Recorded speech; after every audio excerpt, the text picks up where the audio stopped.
As of 12 a.m. Eastern Time Saturday morning, free agents are truly free.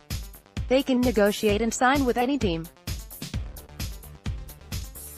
MLB free agency tends to be slow-moving, much like the season itself. It's a marathon, not a sprint, but after last winter's frigid free agency, don't be surprised as some second- and third-tier free agents jump on contracts early in the offseason to avoid getting left out in the cold. With the World Series in the rearview mirror, there is no better time to lay out some bold predictions for the 2018-19 offseason than right now. The free agent class is the best we've seen in years, and I'd say the odds are pretty good we'll see some blockbuster trades. Here, in no particular order, are our 5 bold predictions for the 2018-19 offseason. The Phillies make not one, but 2 huge splashes: Bryce Harper and Manny Machado to the Phillies. Bold. USATSIY decide between Bryce Harper and Manny Machado when you could sign both Bryce Harper and Manny Machado. The Phillies had a disappointing finish to this past season, no doubt, but they have some very good young building block players and gobs of payroll flexibility. Check out their salary commitments the next 5 years: 2019, $68.9 million; 2020, $50.7 million; 2021, $15.1 million; 2022, $8.75 million; 2023, $8.25 million. That's it? Yeah, the Phillies do have to think about long-term extensions for Aaron Nola and Rhys Hoskins sooner rather than later, but even then they are flush with available payroll space. Philadelphia is one of the largest markets in the sport, and the Phillies ran a top 5 payroll every year from 2010 to 14. When time comes to spend, the Phillies can spend huge. How often does a bona fide superstar become available in his mid-20s for nothing but cash? How often do 2 players like that become available at the same time? Basically never. The Phillies have money to spend, and there is no better way to spend it than on Harper and Machado. I'm thinking matching 12-year, $375 million contracts with multiple opt-out clauses and a dual introductory press conference. Consider the potential lineup. Notably absent, Carlos Santana. There are already rumblings the Phillies could trade Santana this offseason and move Hoskins back to his natural first base. Hoskins finished with -3 WAR on defense in left field in 2018, and once the Machado and Harper deals go down, shedding Santana and the $35 million remaining on his contract the next 2 years will become a priority. How about the Rockies as a potential fit? Or the Mariners? Yankees, maybe. Point is, the Phillies have the financial wherewithal to swing a dual Harper, Machado blockbuster, and they are presumably motivated to make significant upgrades this winter. The team stumbled late this year. The Nationals are no lock to contend in 2019 after an 82-80 season in 2018, and the time to take down the Braves is now, before all that young pitching arrives and matures. Harper, Machado, Philly. You have been forewarned. Al's small markets get together for 3-team blockbuster: Carlos Carrasco for Blake Trinan for Tommy Pham. USATSI. Despite winning 3 consecutive AL Central titles and the 2016 AL pennant, the Indians will reportedly listen to trade offers for their top veterans this offseason. Francisco Lindor and Jose Ramirez aren't going anywhere. Others like Corey Kluber, Carlos Carrasco, and Edwin Encarnacion could be moved, however. On one hand, that's a bummer. The AL Central is extremely winnable, and the Indians should be looking to add to what they have in an effort to get by the Astros, Red Sox, and Yankees in the postseason. Instead, they're said to be looking to move veterans to reallocate salary and improve in other ways. Lame. On the other hand, woo hot stove. Woo trade rumors. I suspect 29 other teams will call about Kluber and Carrasco, 2 dominant pitchers signed affordably. Kluber is owed $52.5 million from 2019 to 21, and Carrasco is owed $19.25 million from 2019-20, assuming their club options are exercised. Those are great value contracts for 2 excellent pitchers. Cleveland will get mobbed with trade calls. The bold prediction here is that one of those pitchers will get traded. Specifically, one gets traded in a three-team blockbuster with two other small-market teams. The details.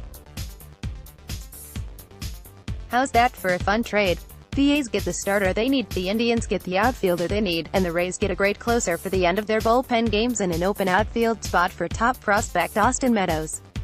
Other pieces can be added to balance things out, but that's the framework. Keep in mind the A's have a history of trading dominant closers before they get expensive, which Trinan is about to do through arbitration.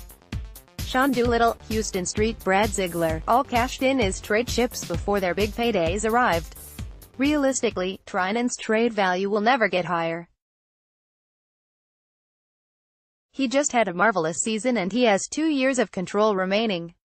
As for the Indians, they desperately need outfield help since they are likely losing Michael Brantley, Lonnie Chisenhall, and Brandon Guyer to free agency this winter. Pham steps right into the outfield in the middle of the lineup, plus Cleveland would save a couple $1 million in the swap, which they could then use to improve their roster in other ways. Tampa's end of this trade is most confusing, I know. Why would the Rays take on a pricey closer? Well, for starters, Trinan is not that pricey. MLB Trade Rumors projects a $5.8 million salary in 2019. Even the Rays can afford that. And remember, this is a team that once traded for Rafael Soriano and signed Troy Percival and Grant Balfour for good money. They've spent on closers. The three teams all scratch each other's backs here. The A's are not shy about blockbuster deals, Yoenis Cespedes for John Lester, anyone, and trading 2 years of Carrasco for 2 years of Trinan is worthwhile when you have someone like Lou Trevino to plug into the 9th inning. The Indians get an outfielder and salary relief, and the Rays deal from a position of depth to get maybe the best closer in the league. The Yankees and Mets make a rare crosstown trade, a New York lefty for a New York righty. USATSI. It has been a long time since the two New York teams got together for an MLB player for MLB player trade. The last such Yankees-Mets trade was the Mike Stanton for Felix Heredia lefty reliever swap in 2004. Before that it was David Justice Robin Ventura deal in December 2001. Understandably, the two crosstown rivals do not get together for trades all that often. The climate is right for a Yankees-Mets trade though.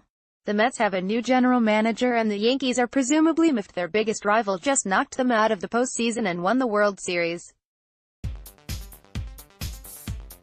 They're hungry for upgrades. The Mets have some pitching to spare and a new general manager with a clean slate. Brodie Van Wagenen can start with a bang. Jacob deGrom and Noah Syndergaard are not happening. I can't see Mets ownership having the stomach for that. A more realistic New York trade candidate, Steven Matz. The Yankees have had interest in him in the past and they always need lefties in Yankee Stadium. The Mets need, well, everything. Everything except corner outfielders. The proposed trade details, Matz for right-handers Chad Green and Jonathan Loaisiga. A good starter for a very good reliever and, according to MLB.com, the 66th best prospect in baseball. Matz steps into the Yankees rotation, Green steps into the Mets bullpen, and Loaisiga can either start or relieve depending how the Mets want to use him. Did both for the Yankees in 2018, each team trades from a strength to address a weakness. The Yankees need a starter and have righty relievers to spare.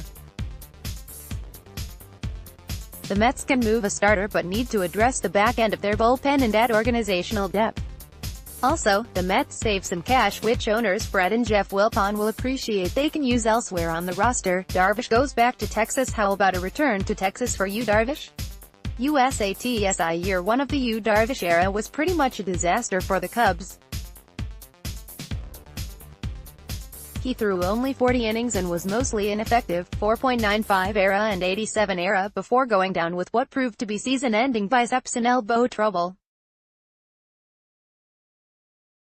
Darvish needed surgery to remove loose bodies from his elbow in September and is expected to be ready for spring training. A healthy Darvish can be good, very good, in fact, but if you give Theo Epstein A truth serum, I think they'd say they'd like a do-over on this signing. Darvish is still owed $101 million from 2019 to 23. Ouch. Chicago had to salary dump Drew Smyly just to afford to pick up Cole Hamels' option a few days ago. Cubbies appear to be strapped for cash this winter. Given his injuries and down season, trading Darvish seems unlikely, plus he has a no-trade clause through 2021. To move him, the Cubs would have to find a team willing to take on potentially significant cash and a team Darvish is willing to go to. Not easy. But one team does jump to mind, the Texas Rangers, Darvish's old team. Consider all that goes into this deal. For starters, Darvish was said to have loved his time in Texas, and that's kinda important when a guy has a no-trade clause. Secondly, the Rangers are very short on pitching and it stands to reason Darvish won't require giving up significant pieces. He'd say $75 million of the $101 million and give up nothing in particular in return, and bam, you've got a starter. Thirdly, the Cubs are motivated to free up money. The Hamels-Smyly move told us that. And they could simply plug Tyler Chatwood or, more likely, Mike Montgomery into Darvish's vacated rotation spot. Texas gets an upside play and a pitcher who never really wanted to leave the team, and the Cubbies free up significant spending money. Trading Darvish for value seems like a pipe dream at this point. The Cubs have two options this winter. Keep Darvish and hope he rebounds in 2019 and beyond. A very reasonable move this would be. Salary dump Darvish and move forward with more payroll flexibility. The contract and no-trade clause are the big obstacles. We know Darvish likes Texas and we know the Rangers need pitching. They appear to have some money to spend too. The Cubs don't, apparently. Bringing Darvish home at, say, $15 million per year, could be a very shrewd pickup for the rebuilding Rangers as they look to get back to being a contender. The Astros make two more trade heists. The Astros don't need any more good players, but other teams keep them to them anyway. USATSI gosh, how about that Jarrett Cole trade? The four-player package looked questionable for the Pirates at the time of the deal and it only looks more questionable now. Joe Musgrove had some injury problems and was up and down this year. Colin Moran didn't impress. Michael Felice got hit hard, and prospect Jason Martin was good but not great in 2018. Yuck. All that for a dude who is going to finish in the top 5 of the Cy Young voting.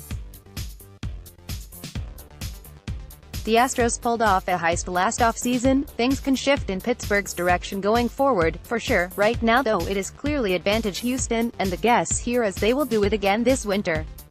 Twice, in fact. I see two trades coming down the pipeline. Astros get John Gray from the Rockies. Astros get JT Realmuto from the Marlins. Astros could lose Dallas Keuchel and Charlie Morton to free agency this winter and they'll need another starter. They also need a catcher with Max Stassi leveling off and both Brian McCann and Martin Maldonado becoming free agents. Realmuto is arguably the best catcher in baseball and Gray seems like an ideal candidate for Houston's pitching lab. The heist aspect here has as much to do with the trade partners than the Astros themselves. The Rockies make some weird moves, man. Remember when they spent over $100 million on relievers? Or gave Ian Desmond a $70 million contract? Or gave Gerardo Parra 3 years? And played Desmond and Parra over Ryan McMahon and David Dahl? They're due for another weird move. I could see Gray traded for someone like, say, A.J. Reed. You watch. As for the Marlins, I don't even know where to start with them. They traded reigning NL MVP Giancarlo Stanton, likely NL MVP Christian Yelich, and the very productive Marcell Ozuna last offseason, and, according to MLB.com, they have 0 top 100 prospects. How do you tear apart the best outfield in baseball and wind up with no top 100 prospects a year later? Realmuto's as good as gone. Astros-Marlins trade negotiations might not be a fair fight.